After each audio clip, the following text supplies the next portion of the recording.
This week on the Art of SBA Lending. Are there other people doing it in your bank? If there's not, then either the other people don't want to, or you're just at the wrong place. We've heard it before, like, oh, if I worked where you worked, I could do that too, you know? And I think that that's kind of something too. You need to look internally as well, rather than constantly blaming your credit manager. That comes with like a little bit of like, well, what are you trying to pull over here by referring this person? Like you almost have to double earn their trust. I'll just be honest. Flip side of that is now I got business owners coming at me every day. Okay, then you've got to take it the step. And this is the stuff where this is uncharted territory for a lot of BDOs. We're figuring out here in this room as we go.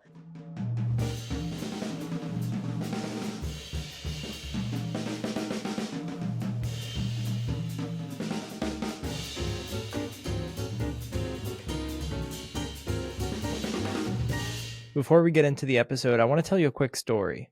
I was at the BDO retreat earlier this year, sitting next to Dustin Baker and one of the Shatterbox learners that he had recruited into the SBA industry. Her name is Sarah. And Sarah told me that she closed $10 million in her first 6 months as a BDO. I look over at Dustin and I asked him, why would anyone hire an $8 to $12 million producer anymore?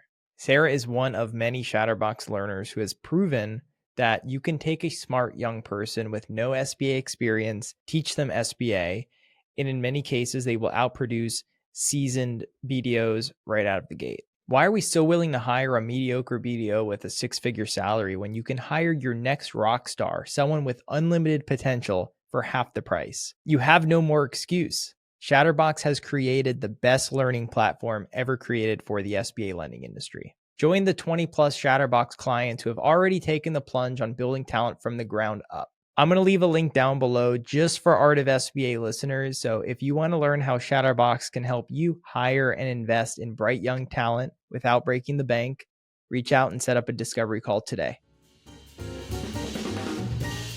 We are live, coming at you live from the Art of SBA. Woo-hoo! Yeah!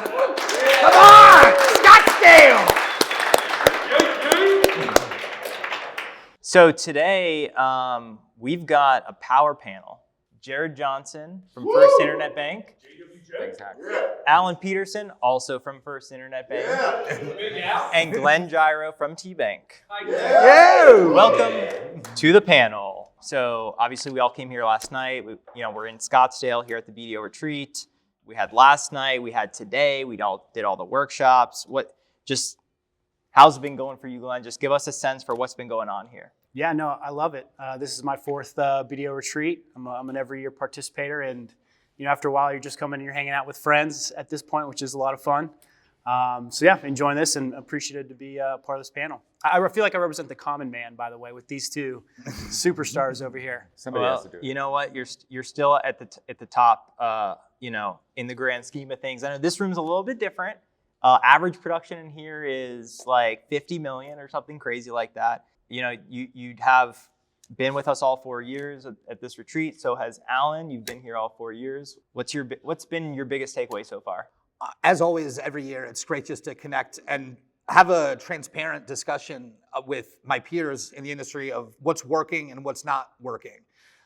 It's kind of great just to trade secrets, and there's no barrier, there's no anything like that. We're just sharing freely. Yeah. It's awesome. It's a little too open at times. Yeah.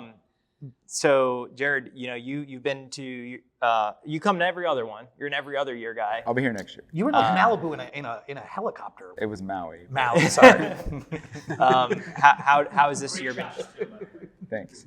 How has this year been shaping up for you? What's your take? Oh, it's been fun. I was actually sad I missed last year. I really did want to come, but no, it's been great. I think it's kind of cool to see some new faces, some people that you kind of got to ask somebody like, hey, who's that? What's going on? And then you get to hear their stories. And having some of the younger BDOs is pretty cool. I think it's tough for some people to try to give away some of our secrets, but as Alan says, if you don't got it, you can't give it away.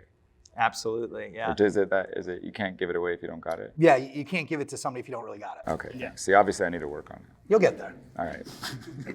Well, it's crazy. I should have mentioned this at the top because there's probably a lot of BDOs that are tuning in. A lot of times they're like, well, why should I listen to you clowns? There's $250 million of production. sitting here at this table, mostly on that side. But yeah, so we're going to get into some of the cool topics that we've been discussing here at the retreat, at our workshop, our off the record discussion, and just some other things that are kind of at the forefront of being a BDO here as we head into 2025. I want to kind of start with something that a lot of BDOs have been asking me about, which is, obviously getting to the next level. Specifically talking about like going from 25 to 50 million. Getting to those different levels requires different skill sets, and the pipeline, managing the deals, all of it, it just becomes like really hard to navigate. And I'm just wondering, Alan, as someone who recently kind of crossed that threshold, like what was the key for you to do that jump? For me, it was focusing on deals that I could get home on, that I understood, right? It was, for me, I've said it before, it's passing on paper, to be honest with you, using all my resources towards the right opportunities and understanding the credit, appetite of my institution, just focusing just on those deals has helped me a lot. Also, relying on my support staff, so I'm really fortunate to have people that help me out through the process, and allowing them to run with some more of the tasks has been incredibly helpful. So, well, has there been a time where you like spent, because I'm thinking about it from the standpoint of like BDOs are always saying like, I'm just spending so much time on all these deals, and I'm thinking like, if you want to get to 40 million, that's probably like, I don't know, call it 30 deals, 35 deals closed. So what is that? 2-3 closings per month. That doesn't sound like a lot, especially if you come from like the residential world and stuff like that. But so when I hear you're spending too much time on all my deals, and people saying, well, how am I supposed to do more when I'm already I don't have any more time? Like, were you ever in a point where you were spending a lot of time on deals that just didn't go anywhere? I think so. Yeah, absolutely. I think in the very beginning, especially, it was a lot of just trying to get term sheets out and back, and figuring out like, okay, this is going to make sense. I've got cash flow. I've got a pulse. I've got a PFS that makes sense. Let's run with it. And then as you dig into the opportunity, it becomes less and less more likely to be the right deal for what I'm looking to do, And I think niching down that's what you always talk about too. It's like focusing in one area also helps people in the marketplace know what I do, right? Like Bruce talks about that, like letting the market know what you do. I post about it on LinkedIn with emojis every time I close a loan. It's letting people know that I finance business acquisitions from $1 to $5 million, right? So being able to focus on that allows me to be more effective at that and to determine when a deal is good a lot quicker, making the best use of my time. Well, and guys, feel free to jump in and stuff but let me flip that around. Like, so everything you're saying is like common sense to me, right? Like, this is the things we all say and we know, but why, like, there's so many BDOs that are not getting to even 20, right? Even 15. Like, why is that?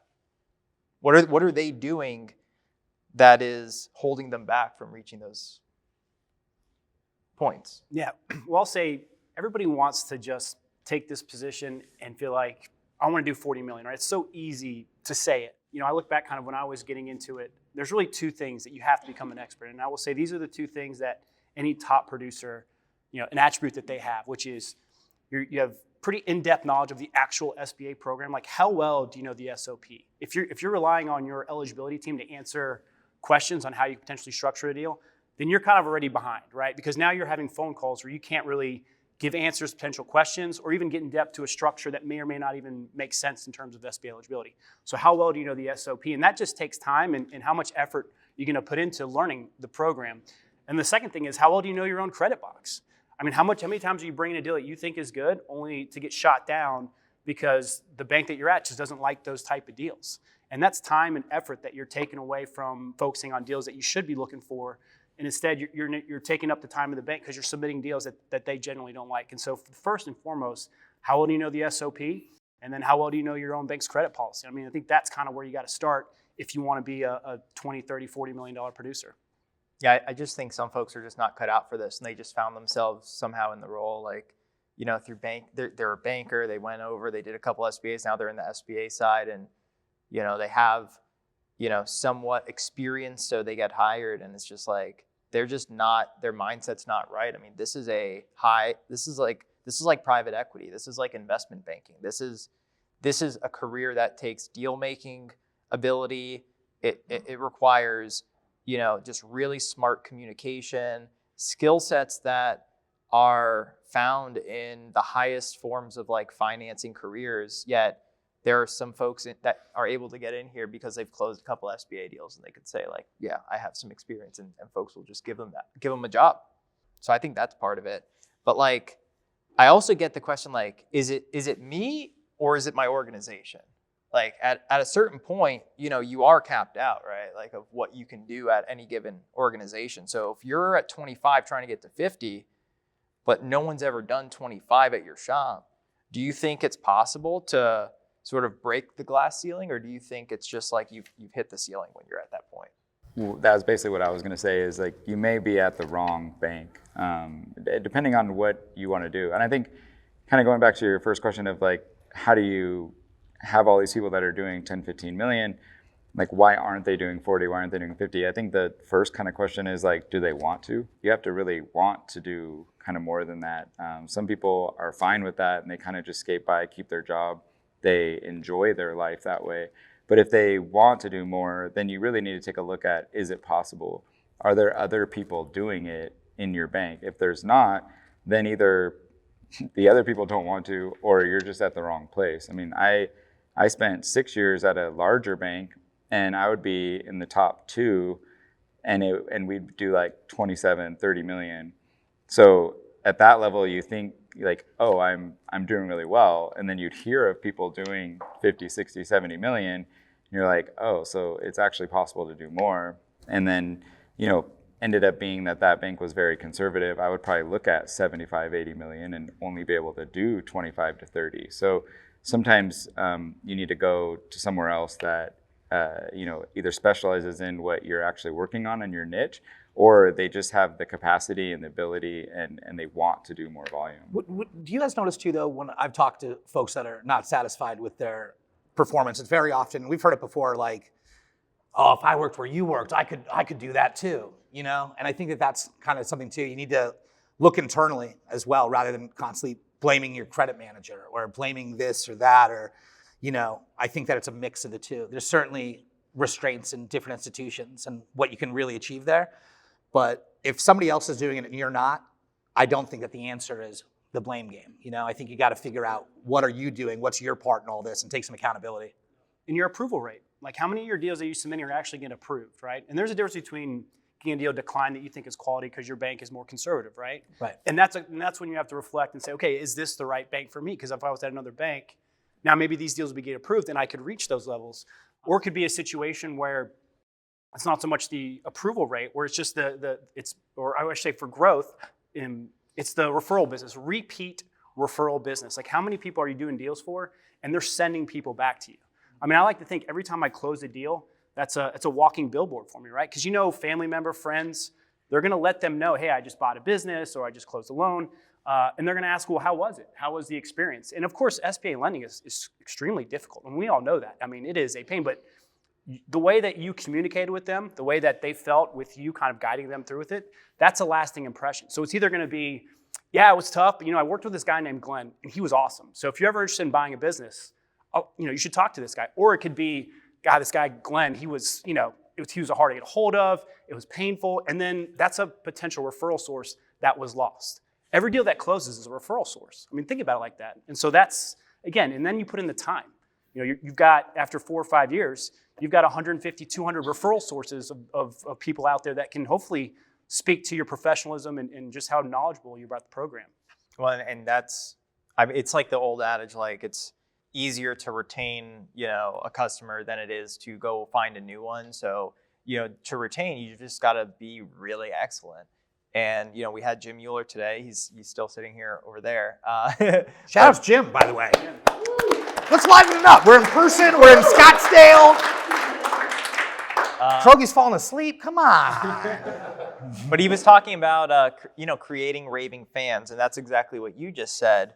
And this is a guy who's hit 100 million, not through marketing, but through just being really excellent at doing the blocking and tackling, and that just word of mouth referral engine just kept going and going, and it was a slow build every year. So that works, and it's like what some of us have been saying. Like everyone's got a different approach to this job. There's a lot of different ways to get to the top of the mountain, and that's a tried and true method.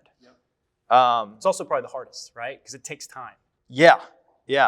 Now, but getting back to what we were saying though, it's like I do feel like my advice to BDOs that reach out to me all the time is like, okay, yes, your shop sucks, but what's the top person doing there? Okay, 12. Let's say it's 12 million. Okay, do 13. Go and then call Dustin and say, I'm the top producer at my shop with this tiny little credit box. This is the ceiling. Let's go get that next. Let's go to a better shop. If you're middle of the pack and your shop sucks, then you're going to go bounce around from average shop to average shop. So it's like to really be able to get to the shops where we're going to take good producers and make them great, you've got to first prove yourself. If you've been a fan of the show for a while, then you know one of my favorite companies to work with is Rapid Business Plans. Last year alone, their business plans helped facilitate over $600 million in government guaranteed lending. They're on track to beat that this year. More and more small business lenders and their borrowers are relying on Rapid to help with the business plan, projections, and assumptions because their team goes the extra mile to ensure everything is done fast and done right. And that helps streamline the process. They're great at export business plans, by the way, which are critically important at protecting that 90% guarantee. Rapid also offers feasibility studies, which tells you if the project is, well, feasible. I would recommend these for any large startup loan because it protects you and it protects the borrower and helps you get more good deals done.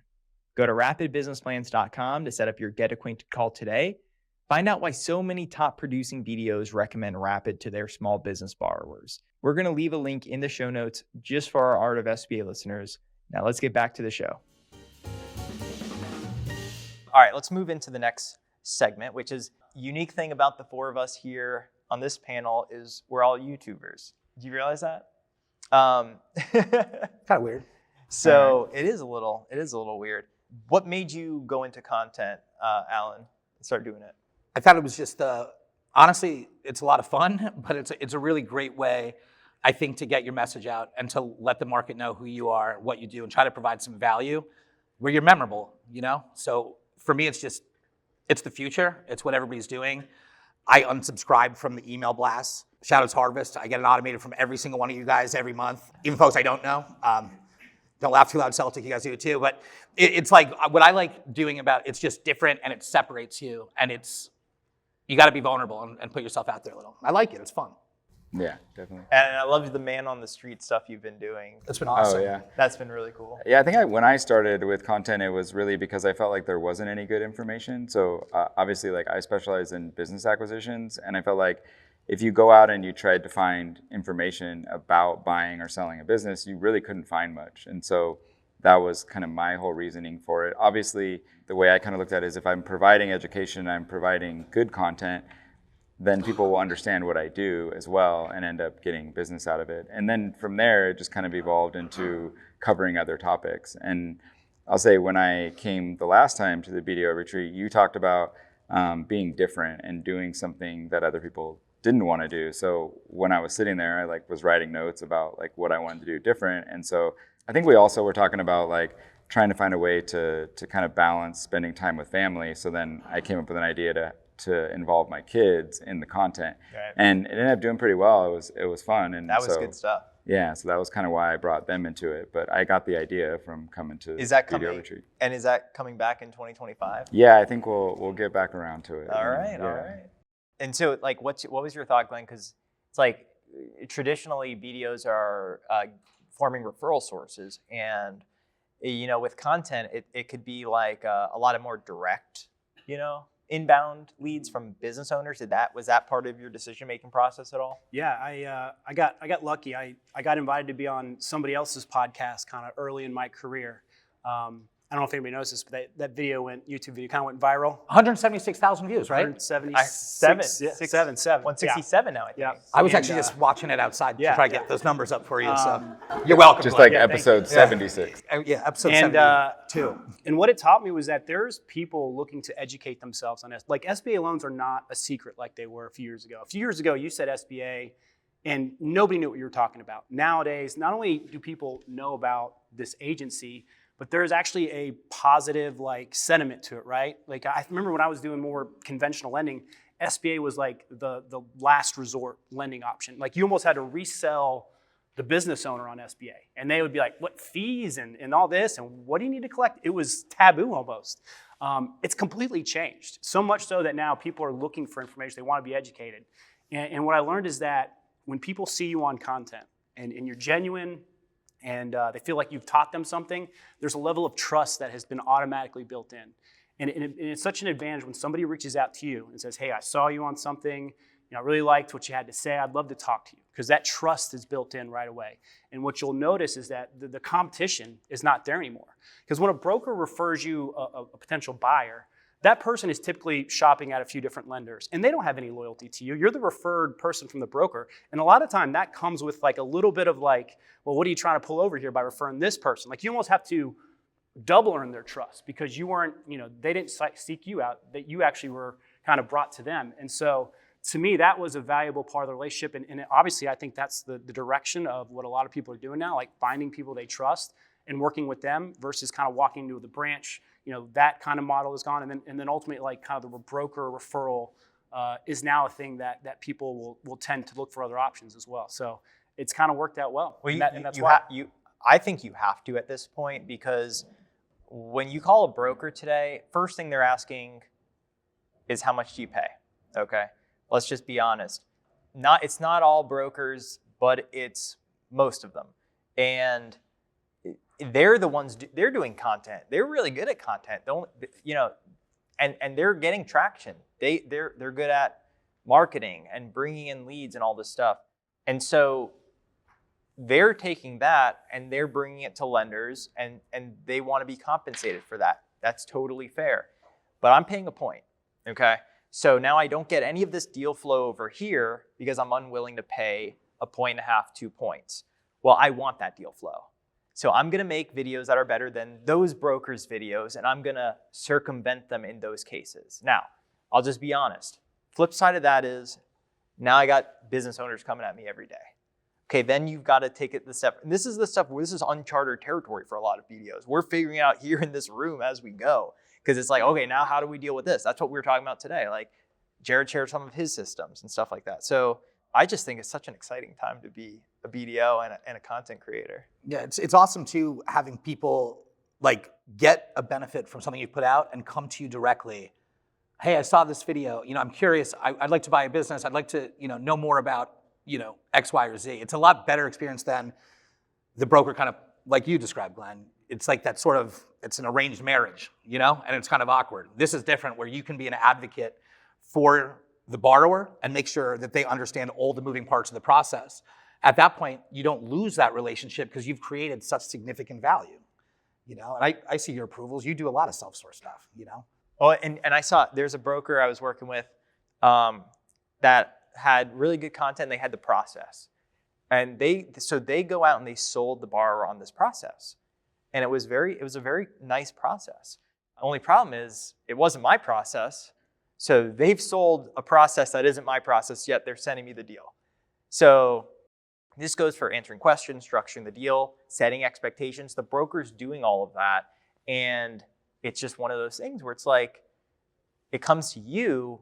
Those conversations have already been had, and now you need to navigate that. And it said basically, pre-approval in 5 days, fair. Underwriting in 2 weeks, kind of. Closing in 4 weeks, not really. So I'm like, what am I supposed to do with this? And so I have a deal in underwriting, and it's like middle of January, and they're like, I'm trying to close this month. And I'm like, I'm trying to get you an approval this month. So where do we go from here? So it's more control. You're able to go directly to borrowers, and that's one of the big things I like about it. So I want to pivot this because, we talk about some of this surface level stuff, and I want to go a little deeper. So I've never done this. I don't know how this is going to go, but Great. as I was leading up to the BDO retreat, and we ended up not using it at the retreat, but like I outlined some pretty realistic, slightly modified scenarios that I saw either through other people or through myself, and I just want to hear how you would handle it. You know what I mean? Like, so let's talk through it. So, okay. And don't forget, guys, you're here too. So, Woo! Yeah! Still not getting free game. I'm going to run through a couple of these, and then we'll do some questions from the audience, okay? So I think you're going to like this, okay? So you get a loan approved. Nice. It's handed to a closer. The closer spends the next 5 weeks closing the loan. Everything appears to be going fine. This is reading like a SAT question. We should implement this. All right, but then week 6 rolls around, and you get a call from the broker. Hey man, borrower sent in everything, but the closer won't give him a close date. And she's getting super frustrated, and the deal fatigue is starting to set in, yada, yada, yada. So the BDO hears that from the broker, goes to the closer, and asks if that's true, that the borrower has provided everything on the checklist. And she responds saying, no, we're missing 10 things. What do you do? What's your next move? Yeah, I would definitely grab, the 10 things that are still left, go over it with the broker and the borrower, find out if they, maybe they didn't understand that they still needed to provide those items, and then try to work with them to get everything over so they can get it closed. So you basically jump into the closing? Most of the time, yeah. Okay. And obviously still kind of look and find out where that maybe breakdown was or misunderstanding. But that scenario happens a lot where somebody thinks that they've sent everything. And how many times have you got an email that says, I've sent you everything, like, why haven't we moved forward? And I'm like, you sent me 3 of the 43 things. But as we know, submitting checklist items and having them be accepted by the closer, management review, and legal is not the same thing as hitting forward on an email. And that's a misconception too, right? They're like, I sent this twice. Like, it's still not right. Yeah, so send it a third time. Yeah, so maybe it might just this time, close your loan. It may just be like there's a breakdown somewhere in the communication of understanding what was sent was actually what they were looking for. So sometimes you just have to do a better job of explaining what you're actually looking for. They may have actually sent that document, but it wasn't done properly. Yeah. And then of course you have the people that really did not send it that think they did.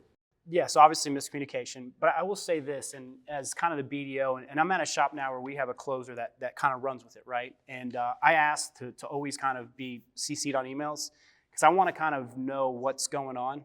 And especially as we start getting to the closing date, usually about 3 weeks out of the closing date, I always try to schedule a call, closer, I jump on it with the borrowers, and I have the updated checklist. And then as soon as that call is over, I end that call with saying, okay, let's get another call on the schedule for next week. And I will literally have a call a week until closing. And to me, that prevents that scenario from happening. Now, if you've got a rock star closer, maybe you don't need to do that because they'll do it. But for me, if that scenario were to happen, I'd kind of feel like, all right, the ball was dropped somewhere, and ultimately I'm the face of this deal.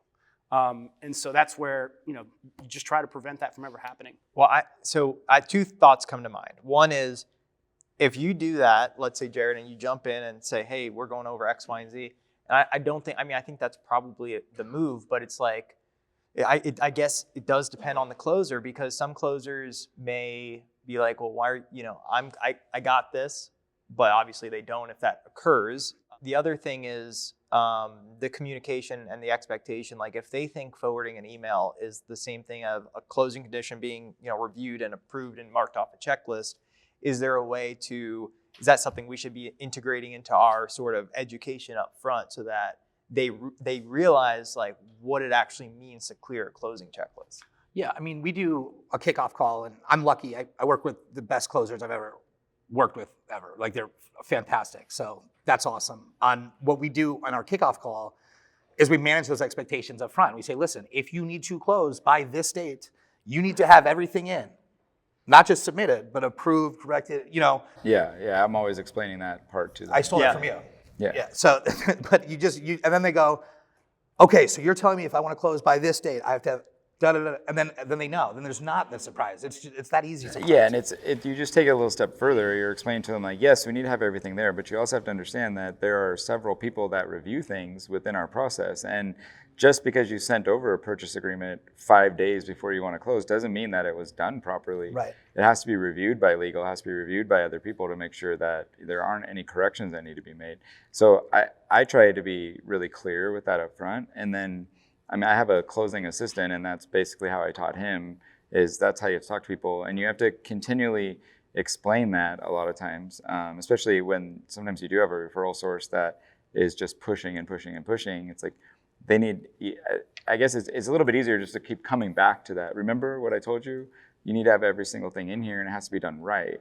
So if you're ready to close, I understand that, but you didn't provide everything that we talked about. Remember when we had that call? And if it's a lot easier to keep going back to that because you set expectations properly at the beginning. But That's 100% right. And it's one of the most rookie things I see is when borrowers or a BDO tries to like sort of like push the closing at the end, like documents are still coming in the day of type of thing. And that's a delicate situation because, you know, the reality of the broker and the borrower and what they want is like, yes, you said get it by Friday and we'll close the following Friday.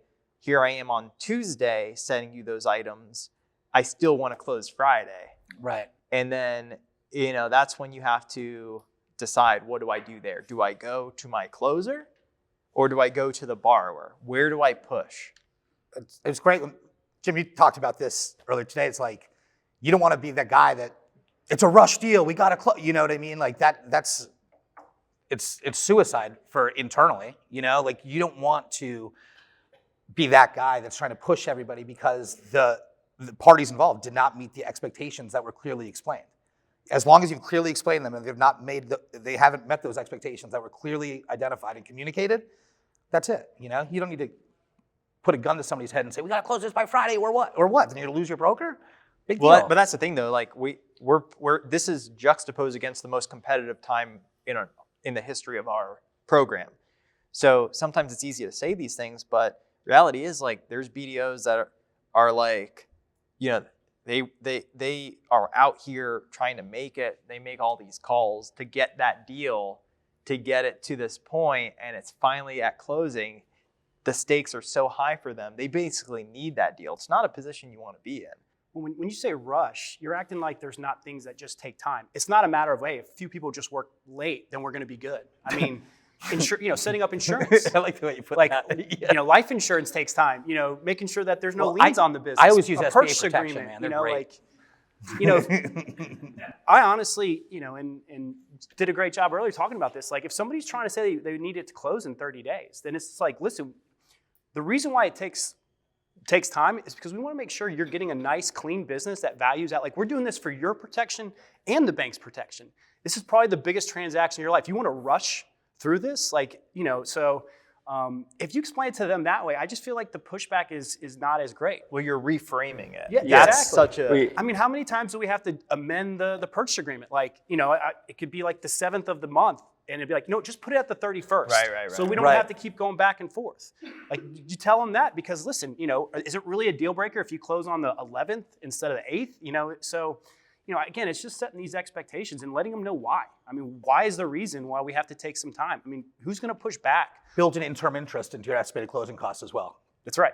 yeah, I'd be very curious to see the data on deals that went sideways afterwards, that were rushed, and deals that were done, with enough time to actually do due diligence. And that's usually what I'm explaining to people is like, hey, I don't care if your broker's house is about to get foreclosed on. Like, it's not your problem. Like, you need to get this deal done the right way, and you actually need to pay attention. Read through your purchase agreement. I've had deals where they close and then they're sitting there literally going, I don't remember this being in the purchase agreement. They threw it in at the last second, and we were in such a hurry. We were trying to close, and unfortunately we can't do anything at that point. You signed the document. You signed a purchase agreement. You agreed to it. You didn't take enough time to review it. If it takes an extra week or 2 weeks or whatever, like, you're not getting yourself into a position where you signed something you shouldn't have, or you didn't do enough work to understand what you're buying. And then the seller That's a reading good the point. standby creditor agreement at the closing table saying, this is not what I agreed Talk to. about 155 Yeah. early and often. Yeah, Yes. I mean, yeah, those are the type of Give 'em a things that when copy you of it. rush deals. That's a deep cut advice. I didn't- Well, that's Yeah, why people call me I for give it SOP to 'em. advice. Hackney called me this morning. He's running through deal eligibility. I helped him out, though. You know, I got your back, Chris. that's weird because then he called me and then Then he control F'd it, and then yeah. But you know, it is sort of becoming an issue, like with speed basically at the forefront of everything. Everyone wants and expects things to be done faster than ever before, just because of the world we live in today. And it's like, you could admit, like I saw a deal the other day where you know, they had a purchase agreement and there was a weak non-compete, which I noticed when I was looking at the deal. I mean, how many of us are reading a purchase agreement at the pre-screen and looking at that? I don't know. Show of hands. Who's okay? I mean, as soon as I get the purchase agreement, I read the whole thing. Exactly.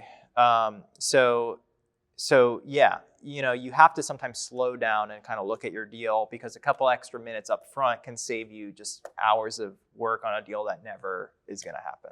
So, all right, here's a little lightning round for you. Borrower reaches out to you on LinkedIn with a deal. nice. But by the way, this didn't happen to me or anything, but Hypothetically. totally hypothetical. Reach out to me with specific quotes from the borrower. He's buying a business for $4.625 million. I'm just kidding. $4.6 million. He sends you over the package on a Friday. You give him feedback on a Monday.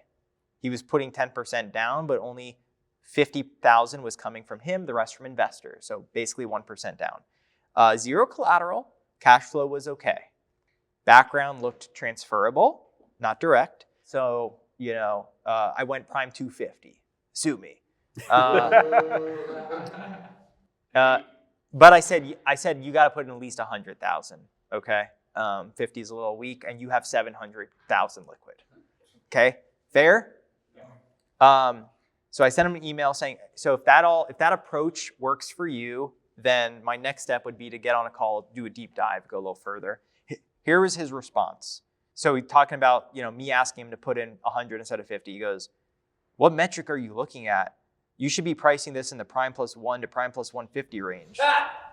And still offered to get on the call. So what do? Do you A, get on the call and convince them that your skills and expertise are worth a higher rate? B, don't waste your time, cut bait and run? Or C, type a long email explaining the value that you bring to the table? What do you guys, whatever you would do, just answer. It depends. What does my pipeline look like? Let's keep that going. If I, you know what I mean? Like if I'm rocking, you know, I don't think I'm gonna be entertaining that. Okay, that's a good point. So it depends. If you're busy, you're just cutting bait and running. Okay. I might not be the best partner for you, but thanks so much for reaching out. Make sure to like my recent LinkedIn post. I appreciate it. There are emojis. It is a closed deal. So, what about you? What are you gonna do then? I don't know. I probably would respond back to him and just say that's not the typical pricing that we provide. You know, unfortunately, if you feel like that you've gotten that somewhere else, like you should probably take it. It's probably a really good rate. I would be very cautious based on the amount of that you want to put in and the structure that you want. I don't see a lot of lenders, you know, offering rates like that with that type of structure. So be careful. Make sure that you're working with someone that really knows what they're doing. If you want to revisit it later, let me know. And then the 2.5 is 2.75 when they come back. Yeah, no, I'd probably leave it at 250. What do you think, Glenn? But I'd also wouldn't make them put 100 grand in. Yeah. Oh, you're good with the 50? Yeah, why not? What difference does it make? Because it's 50 out of 700. But has Now we're getting into the spirit of the program. if debt service exactly. Is it a needle mover? No, if the Thank you, Scottsdale. exactly if the debt service What about the works. spirit of the program? No, I challenge this all the time. If somebody can prove to me, I do it at the internet. no, but if somebody can prove to me that somebody that's signing a PG, right, and they're taking on the risk of the business by them putting in 50,000 or 100, that somehow the deal is going to So go they can better. put in nothing? It doesn't really But can change they the put in debt nothing, service though? coverage. I mean, typically we don't want that, right? But Well, like, why- why? you- But your why point, push them to though- put in more money? But your point is 50 doesn't make or break, so why does the first 50 matter? If that's what they checkmate. Because if that's fine, I'll go the other way. Look, I'll give you 5 plus 3, but you don't have to put any money. All right, Glenn, did you want to weigh in on this? For a $4 million deal that has transferable skills, cash flow, and he has a PFS like that, that's worth 30 minutes of my time. And he might be saying prime plus 1 because he thinks, by saying that you're just going to come back and say, sure, I'll match that. Let me get on a call, talk to this guy, let him know who I am, let him know the value I bring, and in 30 minutes, by the end of that call, he'll either be somebody that I might be able to do a deal with, or it was good luck on your transaction. I think it's worth it. Staying friends in the space is always good too, because even if they close that deal and you've at least showed value to them in some capacity, it's someone that's in your network that has a good opinion of you and what you're trying to do to try to help them at least. But you also have to know your competition, right? Like I would look at that and say, like, do you have 3 verifiable periods of 1.5? Correct. Exactly. If it's just kind of barely working, like I know my competition. I know what everybody will do. So no one's going to do that. So he's either lying or they've got some crappy BDO that lied to them and just trying to bring in deals. So it looks like they're busy, and then they're going to waste their time. In 6 weeks, they're going to call me and come back, and then I'll do the deal then. Happens a lot. Exactly. That's exactly what's going to happen too. Yeah.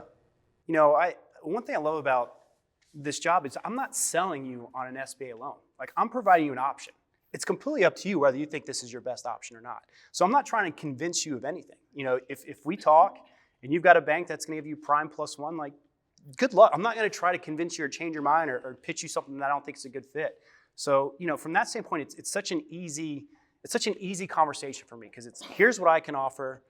And if it works, great. If not, then good luck. I mean, it's so simple sometimes. It really is. Well, we definitely have one of the easiest jobs in the world. I say that half in jest, but we're selling money that people need to do the thing. Exactly. We're not selling, And there's not a lot of alternative options for SBA lending. I mean, so they're already sold on SBA. They've got to go SBA. Yeah, exactly. Now, which one of us 4 YouTubers do you want to work with? That's the question.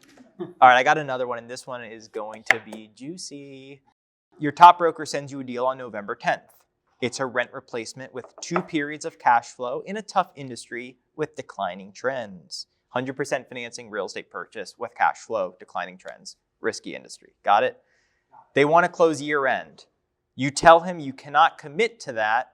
We're on November 10th. We can't commit to that, but we'll do our best to try to move it through as quickly as possible. So you pre-screen it. It's greenlit. Full package gets submitted to underwriting on November 25th.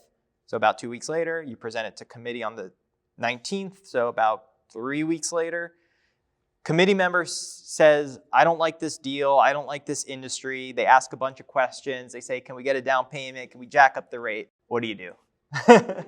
Can you explain to the audience what a committee is? What's a 504? So committees, well, everyone knows what a committee is, but you're getting a loan approved by, I think on a large deal, I think most shops are using a committee. I would say the majority of shops are using some sort of committee. I would just say, sorry, unfortunately I don't do that type of lending typically. Also, that's too close to the end of the year. My closers process 70 of my loans a year, and I'm not going to force them to try to. Well, that's already been out the window. We're not closing this year. It's really a matter of we submitted a rush deal, let's say. You didn't commit to the rush deal, but there is some urgency on the other end, and they're like, all right, we'll run with you, and fine. But then you take them through the process. This is basically a question about what happens if you get a late stage decline.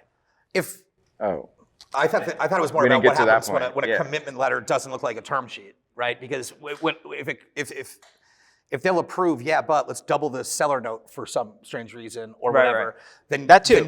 Then you don't know your credit appetite well enough to have structured the loan correctly up front. Yeah. Yeah. But you don't pre-flight with the entire committee in this scenario, let's say. So they're waxing poetic about the merit of the loan. So your credit manager manager is fine with it. We've been there. That's why we don't work with committees. All right. But let me just do a show of hands. Who has a committee for any level, some level of deal?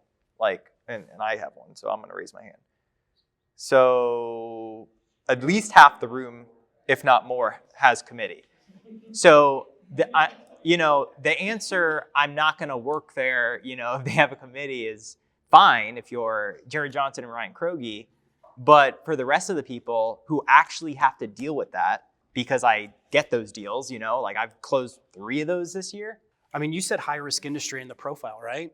Yeah. I feel like when you have that, you gotta really screen that up front. I know it's gonna happen, but if you get to committee and they decline it for the reason of the high risk industry, if it was something that you knew early in the process, then unfortunately you just have to take the loss on that one. And if you're not like pre-flooding with the right person, you're taking a no from somebody who can't say yes. You know what I mean? Yeah. Well, I got a deal closed last month that was declined by someone at their bank at the very last minute after, going through the whole process. And it was like, this person went on vacation. So this person was approving in their absence, and it went on their desk, and they're like, no, I'm not doing this. And then it got declined. Yeah. Well, I think we're pretty good. I think that was pretty solid, guys. Any last thoughts as we kind of close the chapter on this podcast here in Scottsdale at the BDO retreat? Any parting words for the young BDOs out there? You start down there. No. I mean, I just want to say thanks for putting this together. It's actually a big deal.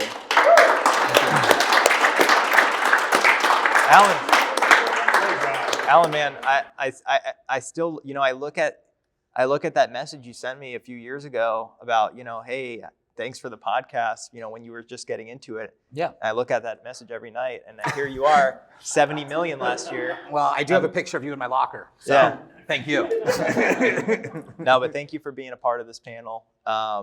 Thank you, Glenn, also at the inaugural. Also slid into your DMs a long time ago, thanking you for your... Glenn, we met at this, and you're a very good friend of mine now. We actually, we met at this retreat, the first one. You were just fresh into it. It's crazy how, looking back, how different, but still the same we are. It's cool. Yeah, I'll be completely honest. When you started doing all this stuff, I was like, what are you doing? You're crazy. And I kind of was trying to see okay, where's this going to go? And ended up working out pretty well. So. Yeah.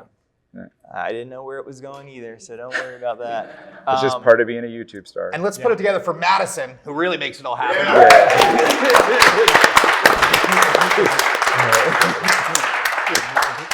And you're going to be a top producer this year. That's the plan.